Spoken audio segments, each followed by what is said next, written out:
Apakem sen bar kezde duynu çarı, bir jılmaysan tarayt ele bardık tarı. Kolum menen götürdüm çoğmoydun beni, tün uykumdan geçip bağıp üstürdün beni. Cam kırıca sakal kalap sen turçusun, kıyın günde canımdan gitmedin hiç ubak. Aytkan sözün akılda uygulatta, apakem sen ömürde güvenlik bak.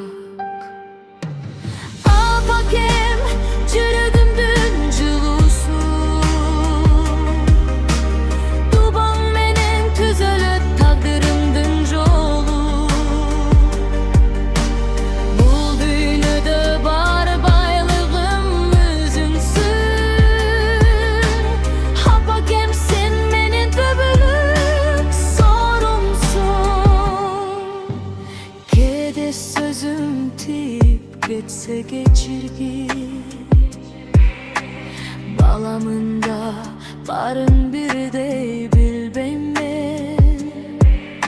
Sen üretkün sabır menen adamdık,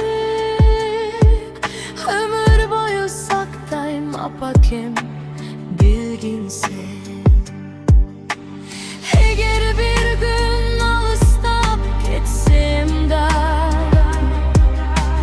yolum senin vatandı izlep dabatta. Apakem de baytkanar bir sözümdü, sağa bolgon suyum yaşap durat.